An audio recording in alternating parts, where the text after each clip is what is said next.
¿Por qué no hay golpe de Estado en Venezuela? Por el 2008 llegó un estudiante estadounidense al doctorado de Ciencias Sociales de la Universidad Central de Venezuela.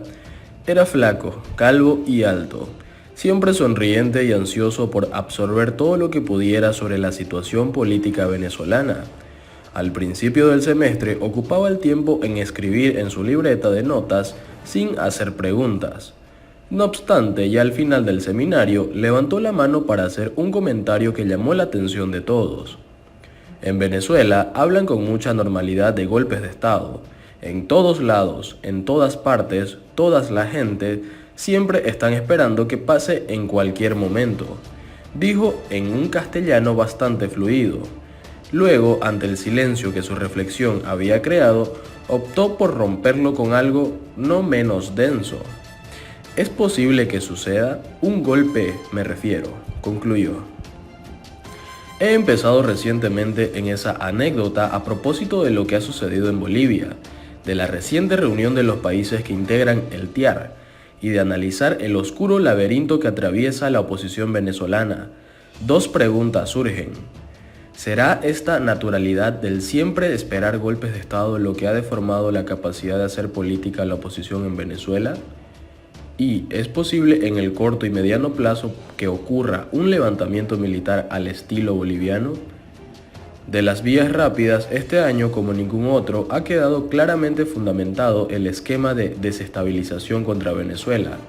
El plan A, B, C y Z, venido desde la más recóndita entraña del Pentágono, tenía muy claro que la misión era dividir a la Fuerza Armada Nacional Bolivariana y dejar que ésta les entregara, como ha sucedido en Bolivia, su joya de la corona.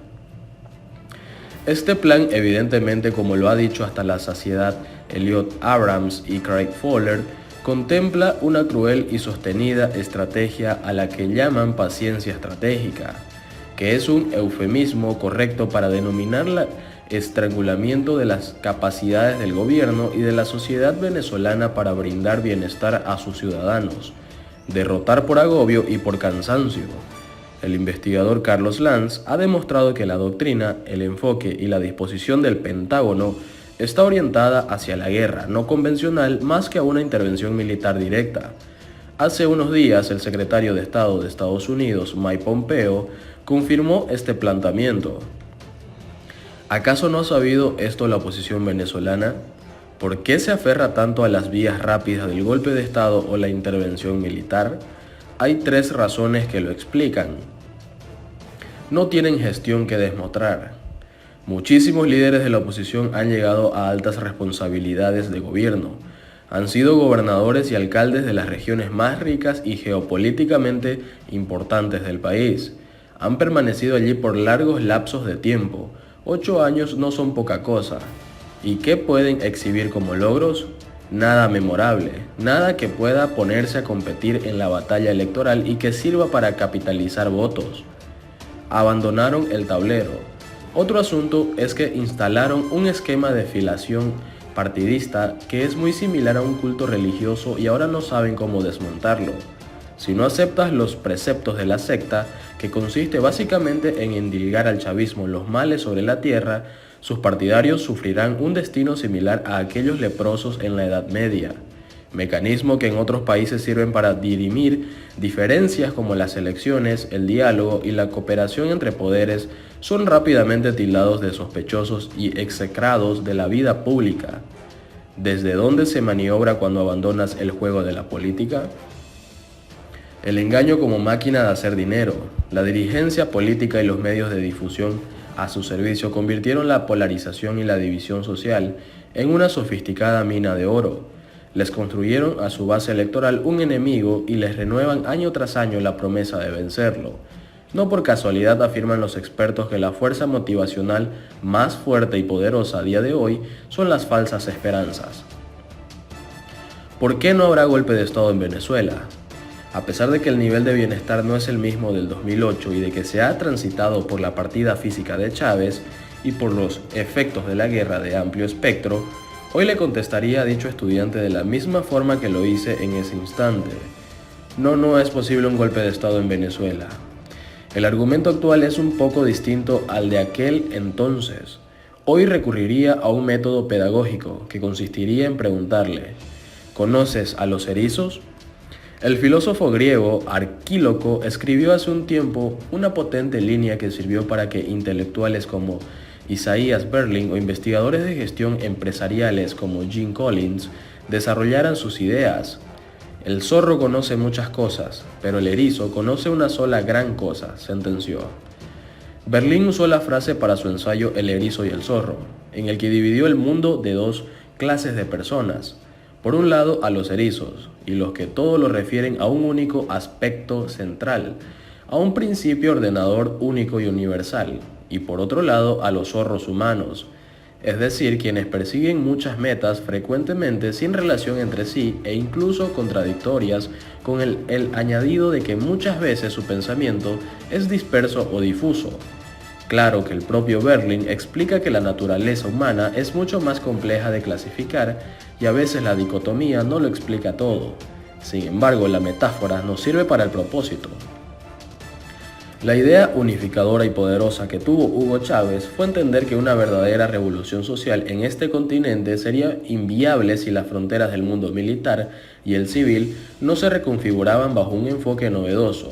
De aquí nació el concepto clave que ha mantenido al chavismo en el poder: la unión cívico-militar. No se trata de la militarización de la sociedad, sino de algo que siempre estuvo allí y no se nos quería mostrar. Los militares no son extraterrestres alejados de la sociedad, con códigos morales, metas y expectativas distintas al resto de la población. La división fomentada especialmente por Estados Unidos en el continente servía para cooptar dicho estamento como brazo armado de control social en los territorios que consideraba su patio trasero. Servían, y hoy lo vemos más claramente en Bolivia, en Chile, en Colombia, como ejércitos de ocupación en sus propios países. Declara: Chávez fue un erizo, siempre supo esa gran cosa cuando el golpe de Estado del 2002 alejó los prejuicios, temores y dudas. Adelantó un proyecto que consistió en hacer entender que la defensa del país era un acto integral que correspondía no solo a los soldados, sino a todo el pueblo. Por ello, se crearon las milicias, se instauró la doctrina de guerra de todo el pueblo. No en vano la masiva y sistemática campaña de desprestigio y presión psicológica dirigida al estamento militar venezolano quería estigmatizar este enfoque. Era de esperar. El Pentágono no quiere militares que estén peleando hombro con hombro en las batallas diarias con sus pueblos. Los quiere separados, diferentes. Mucho menos quiere una sociedad civil adiestrada, preparada, con mentalidad de combate y dispuesta a responder a la defensa integral de su país. La marcha que recientemente protagonizaron estudiantes de la universidad públicas y cadetes militares en Venezuela debió ser una noticia desaladora para quienes buscan que aquí el ejército funcione como los caribaneros en Chile. El exitoso modelo venezolano se resume en que los militares no consideran una tienda aparte de la sociedad. Es lo que cree Maduro. Mientras los zorros del Pentágono y la oposición se emborrachan de soberbia y ensayan indecibles actos para derrocar al chavismo, este se adhiere a su única verdad: todos somos soldados al servicio de la defensa de la nación, declaró Maduro. ¿Vencerá el erizo en el largo plazo? Jim Collins escribió en su libro Empresas que sobresalen que existe un concepto de erizo que ha caracterizado a los modelos de negocios exitosos. Collins lo explica a través de 3 ámbitos: ¿en qué puedes ser el mejor?, ¿cuál es tu pasión?, y ¿cuál es tu motor de economía? Para prevalecer en el tiempo hay que tener claridad sobre estos principios y aplicarlos. Por otro lado, Maduro dijo que el concepto de pasión nos lleva a entender que este no es un proyecto político cualquiera. El chavismo representa una idea, un cómo y un por qué hacer política. Puede que el pragmatismo al que nos ha llevado el asedio de Estados Unidos haya borrado de las prioridades de algunos la necesidad de luchar por la superación del modelo depredador del capitalismo y por una nueva clase de ser humano. Pero estos no son bienes accesorios, son brújulas morales y anímicas que nos distinguen de otros proyectos, de otras formas de pensar. Abandonar el nosotros políticos es apagar la pasión, es el comienzo del fin, dijo. El último ámbito es el motor. En este aspecto la respuesta es definitiva. Nuestra capacidad de resiliencia es uno de los patrimonios inmateriales que tendremos que legar al futuro. La resistencia ha sido nuestro método y el amor, nuestra alquimia para superar la adversidad, declaró.